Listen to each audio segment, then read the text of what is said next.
Everyone wants a weed-free lawn, but did you know that's impossible? I hate to break it to you, it's never going to happen, but you can get really close, and I mean really close. That goal is closer than you think, because today I'm going to show you how you can make that happen. And it starts by putting down the right product at the right time, and I'm talking about putting down a pre-emergent, and now is the time. If you're following my lawn care program, you're going to know what products to order ahead of time, and so you should have already gotten them in and you're ready to go. If not, make sure that you get on that right now because time is of the essence. Now, why is putting down a pre-emergent so important? Some of you might be asking, what the heck is a pre-emergent? And that's okay too, because I'm about to explain. A pre-emergent is a herbicide or herbicide, however you pronounce it, but it creates a barrier in your yard that keeps weeds out. When applied correctly, you don't have to deal with weeds for the rest of the year. But for effective weed control, it's really crucial to apply at the right time and do it the right way. So today, I'm going to talk about a few things that you need to know when it comes to putting down a pre-emergent. If you get this right, you're going to be able to enjoy your lawn for the rest of the year without being in a constant battle against the weeds. The first thing that you need to know about applying a pre-emergent is that you shouldn't apply on saturated soil. Here's the problem with that, especially when you've got clay soils, really hard soils like what we've got here in Georgia. It's going to hold a lot of water for a long period of time. Think about this pre-emergent application on saturated soil. You've got a sponge here that is completely soaked with water. That's what happens when it just rains. You have another case where the sponge right here hasn't got any water in at all. So what happens whenever it rains a lot, your soil absorbs all that water and it can't absorb anything else. But then what happens if you try to apply the pre-emergent on soaked soil? It's going to sit here right on top of it and it's not going to get absorbed into the soil. And then if it rains again, it's just going to wash it right off the top. But now, if you've got soil that's dry, like this sponge, it's going to actually get soaked in. So let me just do that real quick. See how it gets absorbed in? The water is just going to push it right down into the soil, and that's where you need it. So even if you put it down on a sunny day, even after it just rained a bunch, that's going to be too soon. What happens if it rains a day or two later? That water can't absorb that granular into the soil, and that water is going to just take that granular away, and it's going to be runoff. So that pre-emergent is not going to get into the soil like it really should. So what we have to do is we've got to wait. I know this is the hard part because this is where the timing comes in. This is where you've got to plan this out. You've got to look at your 10-day forecast and you've got to see where there's a solid 3 days where there's no rain. Ideally, if there's lots of sunshine, then that's where you want to apply your pre-emergent on dry soil. Now, after you've applied on dry soil, we need to get that watered in immediately. It's especially important when you're putting down a granular product like we're doing. We want to get it wet right away and we want to get it into the soil. So if you've got an irrigation system, that's great. It's time to turn that thing on and get it watered in. But if you don't have an irrigation system, maybe you need to bring the water hose and the sprinkler out and get some water on it. Otherwise, you're going to have to plan around some light rainfall. That's going to be a bit tricky, but it'll work too. That's actually what I'm going to do today because I'm actually taking a risk here in doing this, letting nature take its course because we've had 3 or 4 days with no rain and it's going to be nice to get a little bit of rain on top of that, but it's going to help get that pre-emergent soaked into the upper layer of soil. Now, let's talk about how pre-emergents work. Pre-emergents effectively stop new weeds from starting by inhibiting the initial root development. The weed seeds will still germinate, and that's fine. We actually want that to happen, but by putting the pre-emergent down at the right time, we'll catch it in the right stage of germination, and it'll stop the root from growing. It'll stop the plant development while it's still in the upper surface of the soil. If it doesn't have good roots, it can't grow, it can't develop, so it's going to die. Now, if you're new to doing your own lawn, pre-emergent applications are one of the hardest things to get right, so don't get too discouraged. It's really not that difficult when you know what to do. And now you know what to do. Understanding soil temperature is crucial because it dictates when seeds, especially those weeds that are beginning to germinate. So applying a pre-emergent really does depend on this. And ideally, you want to apply the pre-emergent when the soil temperatures reach a certain degree or a certain temperature where the weed seeds are really starting to germinate. So let's talk about the dates. When does this happen? When do you need to put the pre-emergent down? There are all kinds of places online where you can get dates for putting down your pre-emergent in your area. There are maps online. There's even a map on the back of this label for this pre-emergent bag for Anderson's Barricade that we're using today. But for me, living in Atlanta, there are some recommended dates. Typically, that's going to be anywhere from the middle of February to the middle of March. This is the time that you're going to be checking your weather a lot more often, a lot more than normal, I'd say, and check that 10-day forecast. Make sure you've got a good window of opportunity without getting rain and being aware of those temperatures. If you start to see a really warm spell coming in on that 10-day forecast, anytime in the second half of February, to be honest, that's when I'm looking to put it down. Once that warm weather moves in, the weeds are really going to start to push. Now, I looked at my soil temperature map last week and I noticed that the soil temperatures were over 60 degrees. Now, don't freak out when that happens because these soil temperatures will rise and fall pretty quickly as the air temperatures change too. But then we had cooler temperatures move back in and the soil temperature was back to around 40 degrees. So instead of using the current temperatures to check your timing, what you should do is look at the 5 and 10-year averages. This map is really great because what it does is it's going to show you exactly the time that you need to put it down in your area. This soil temperature map in the description below that I'm going to link is the best website by far that there is to being able to determine what your soil temperatures are going to be at a certain time. So just plug in your city or your zip code and it'll bring it right up. So there is no guessing when it comes to this. So when you start to see temperatures in the long-term averages get around 50 to 55 degrees, that's when you're going to put down a pre-emergent. And for me, it's around the last week of February. But really, it's going to depend based on where you are in the country. And this map is really going to help you with the timing. So just pull up the last year's dates and you can see, looking at a full year, there's a drop down there that you can select. It's quick, it's easy, and it's precise. But you know what? It's actually not a bad idea to go down a week early, just in case it does warm up a little earlier than normal. And so that's why I typically suggest going out a week early if you can. The pre-emergent is going to be effective for at least 50 to 60 days, so it's going to be fine. Now let's talk about the product itself. Today I'm going to be putting down a product called Anderson's Barricade. But there are 2 stages to this process.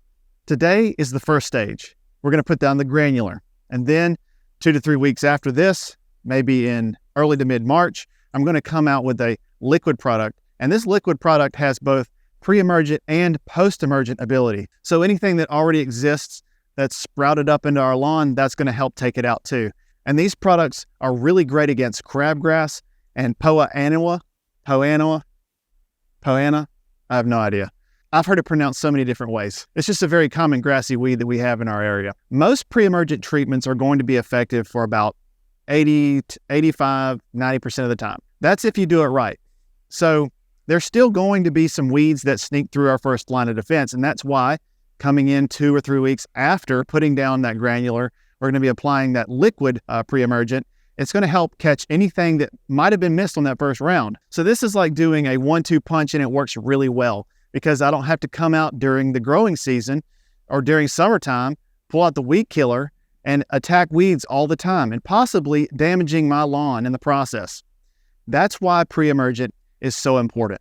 I've had minimal issues with weeds, and I mean minimal. Even if you hire out a company to do all of your weed control and handle all that stuff in fertilization, like I said before, it's going to be impossible to completely eliminate weeds. But the fact that you're watching this video right now shows me that you care and you're going to stay on top of things. Some people have really big problems with POA, and especially during this time of the year is really when you're going to start seeing it. Typically, what you see recommended is a product called Certainty. It's a really small bottle, but it'll last a long time. But let me tell you, it is really expensive. There are also some other products that will work for this.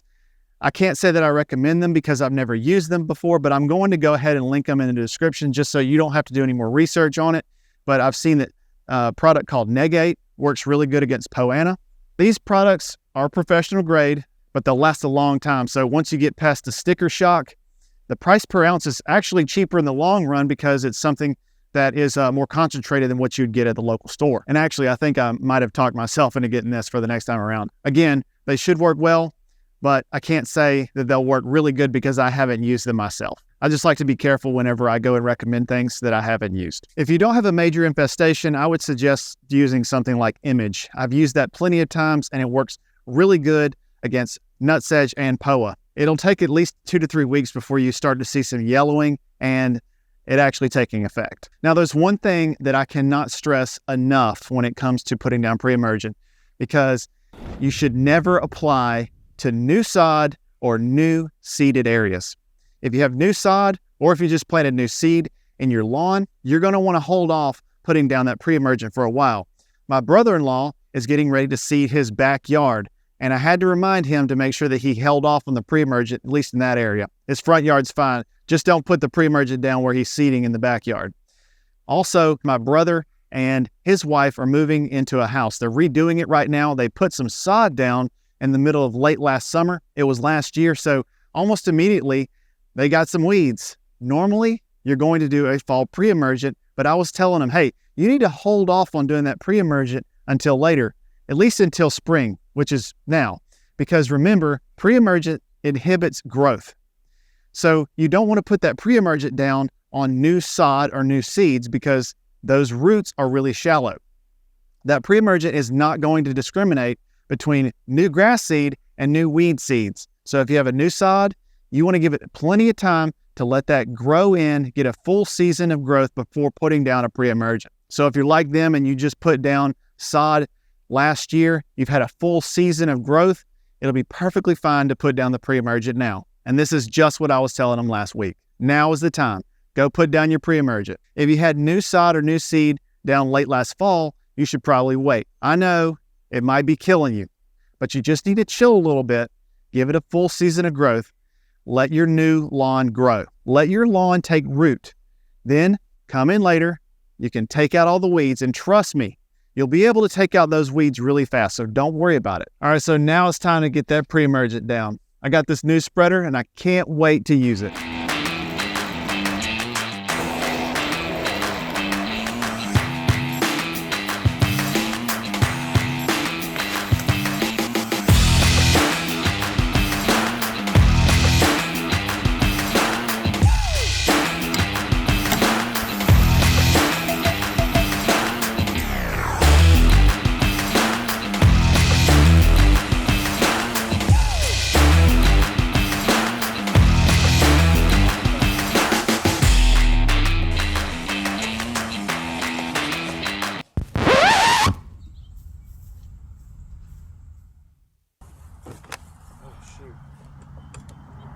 What happened here?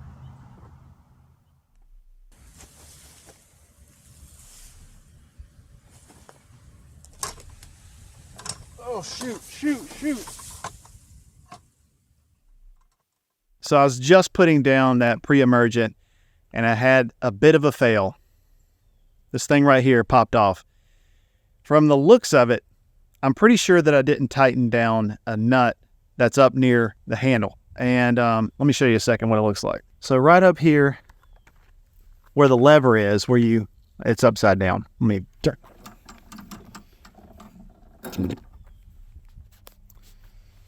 So looking here at the handle, and this controls, how much that opens down there. But while I was going along, this thing right here popped off.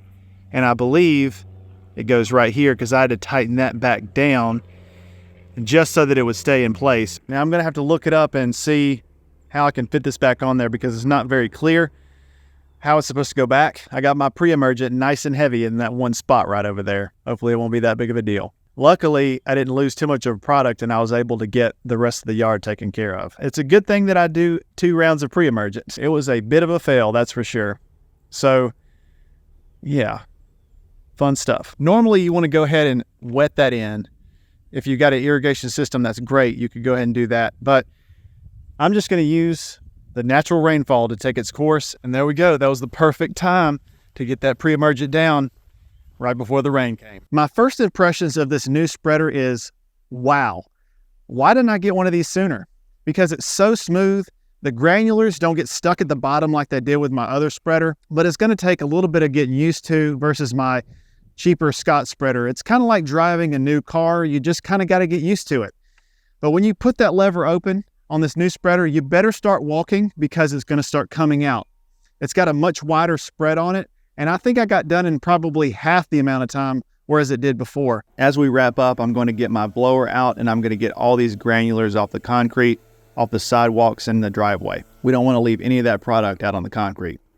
And now the last step to all this is to make sure that you go and you spray off your spreader. Ditch those clothes that you had on and immediately head for the showers. And remember, applying a pre-emergent correctly sets the tone for the rest of the year. So don't forget to check out the links that I've got in the descriptions for the products and resources below that I mentioned today. That's including signing up for my free newsletter. You get a full lawn care guide for this year as a free digital download, and signing up, you'll also get my alerts that come out each month for all the products that I'm putting down on my lawn. You don't want to miss that, but I'll catch you in the next video.